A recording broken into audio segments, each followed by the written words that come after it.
दोस्तों, आप जो ये फोटोग्राफ देख रहे हो ये बहुत बहुचर्चित फोटोग्राफ है। हमने कई बार इस फोटो को देखा हुआ है। इस फोटो में तत्कालीन ब्रिटिश उच्चायुक्त की पत्नी सिमोना की सिगरेट को लाइटर से जलाते हुए भारत के पहले प्रधानमंत्री जवाहरलाल नेहरू जी है। ऐसे अनेक फोटोग्राफ्स हैं। उस समय के विख्यात लोगों को अपने कैमरे में कैद करके रखा हुआ है। आज से करीब 90 साल पहले की बात है। एक लड़की का खबरों और घटनाओं को अपने कैमरे में उतारना करीब असंभव सी बात लगती है। सिर्फ इसलिए नहीं क्योंकि वह लड़की थी, बल्कि इसीलिए भी क्योंकि वह फोटो जर्नलिज्म के क्षेत्र में आने वाली पहली भारतीय लड़की थी और उनका नाम था होमी व्यारवाला। 9 दिसंबर 1913 को गुजरात के नवसारी में उनका जन्म हुआ था। तो आज मैं उनके बारे में ही आपके साथ कुछ बातें शेयर करना चाहती हूँ।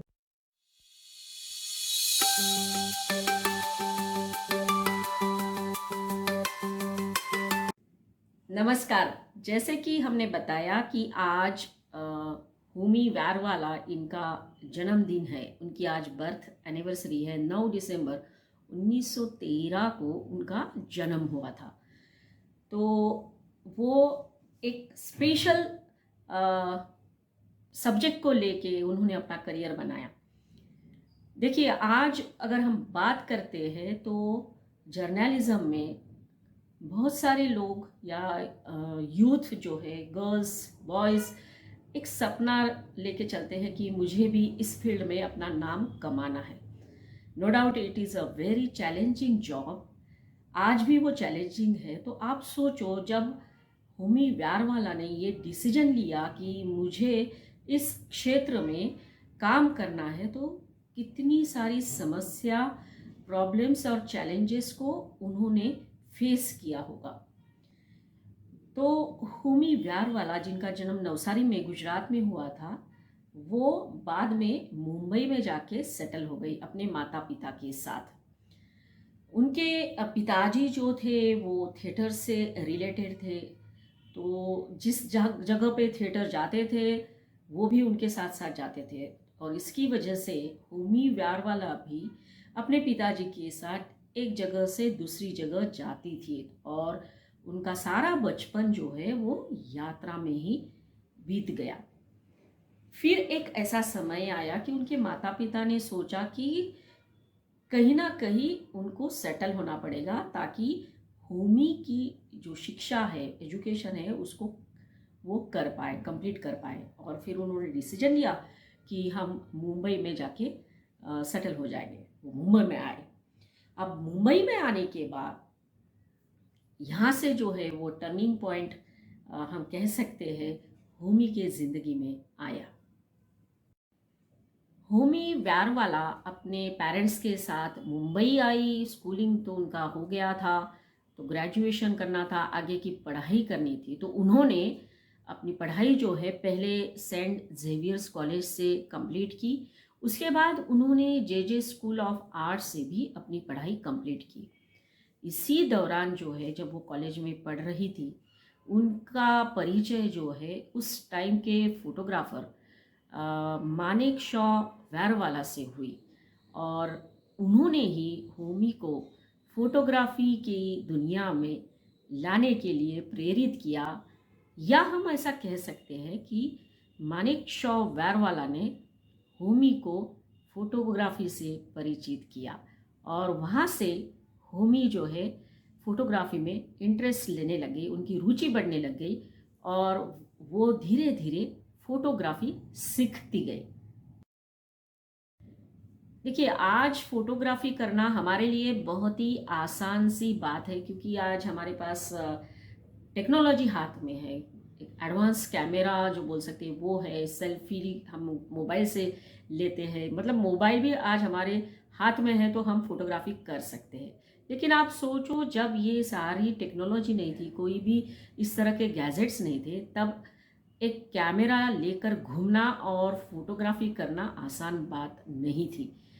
तो जैसे कि मैंने बताया कि उनका परिचय मानेक शॉ वैरवाला से हुई और उन्होंने उनको सिखाया। फिर बाद में जाके हुमी वैरवाला जो है, हुमी ने उनके साथ शादी भी की। तो जब वो सीखने लगे तो धीरे धीरे उनको असाइनमेंट्स मिलने लगे। उस टाइम पे ब्लैक एंड वाइट का ज़माना था, तो फोटोग्राफी के लिए जो कैमरा भी यूज़ होता था वो काफ़ी हेवी होता था। लगभग 9 किलो का कैमरा लेके घूमती थी होमी वैरवाला। तो 1942 में फिर से एक बार होमी के ज़िंदगी में एक टर्निंग पॉइंट आया।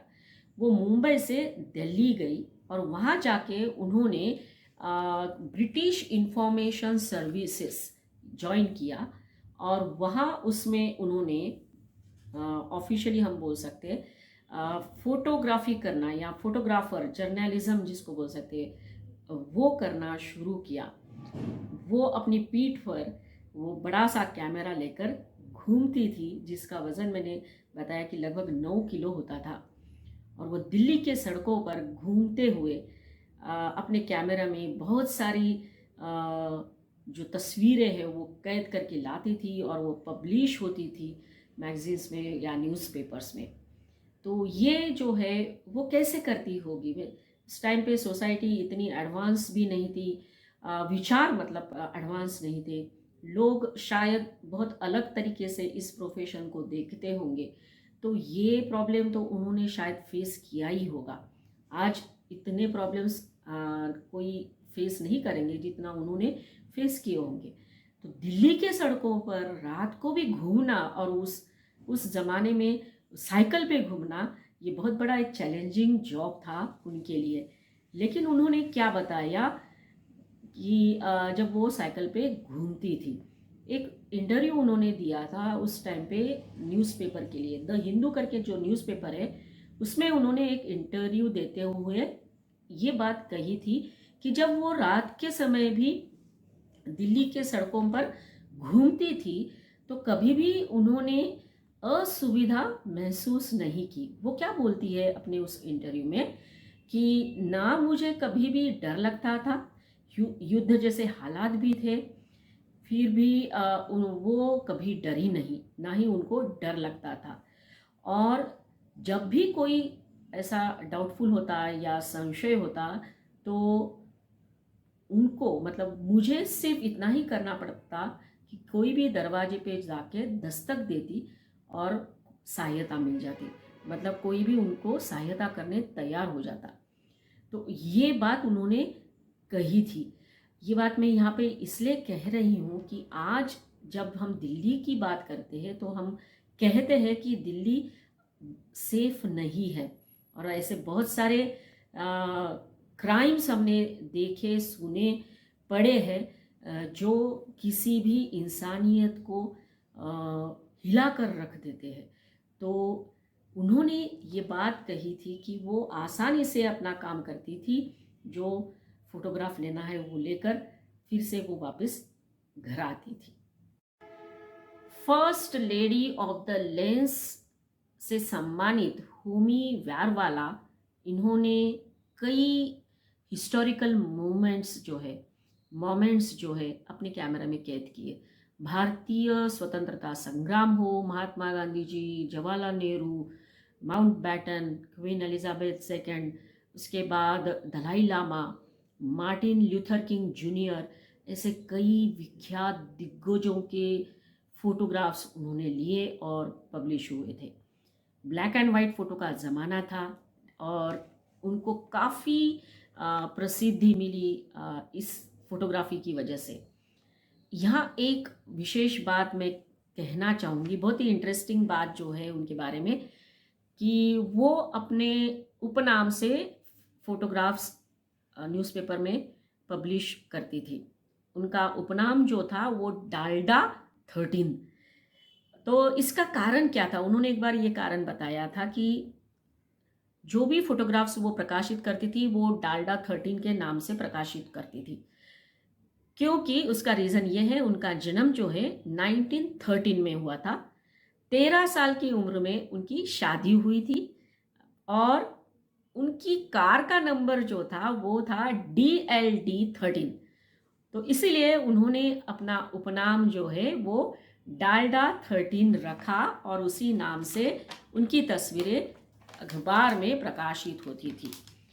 1973 में उनके पति जो है उनका निधन हो गया और उसके बाद पूरी तरह से होमी व्यारवाला ने अपनी फोटोग्राफी छोड़ दी। ये भी नहीं, बाद में मुंबई से वो बड़ौदा शिफ्ट हो गई और वहाँ पर ही रहने लगी।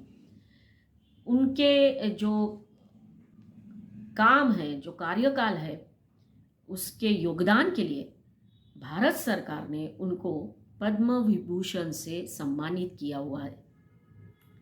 पद्म विभूषण होमी व्यारवाला। और 15 जनवरी 2012 में 15 जनवरी 2012 में उनका निधन हो गया। तो ये कहानी जो है होमी व्यारवाला की एक इंस्पायरिंग स्टोरी है हमारे लिए कि उस ज़माने में जब मास कम्युनिकेशन, जर्नलिज्म, ये फील्ड जो है काफ़ी अलग फील्ड माना जाता था, कोई लड़की उसमें अपना करियर बनाने का सोच भी नहीं सकती थी, ऐसे समय में उन्होंने वो क्षेत्र चुना और अपना नाम जो है उस दुनिया में, उस क्षेत्र में करके दिखाया। That is what this great lady Homi Vyarawalla is. आज उनकी जो जन्मदिन है उनका, हम उनको श्रद्धांजलि देते हैं और उनसे प्रेरणा लेते हैं। जब हम वुमेन एम्पावरमेंट की बात करते हैं तो ऐसी ही लड़कियां, ऐसी ही व्यक्ति जो है हमें हमेशा इंस्पायर करती है। आपको हमारे जो एपिसोड्स है, ये वीडियो कैसा लगा ये हमें ज़रूर बताइए। अगर अच्छा लगा हो तो लाइक करिए, कमेंट्स करिए और सब्सक्राइब करिए जिन्होंने इस चैनल सब्सक्राइब नहीं किया है। अगले एपिसोड में फिर मिलेंगे नए कहानी के साथ। तब तक के लिए धन्यवाद। Take care, bye.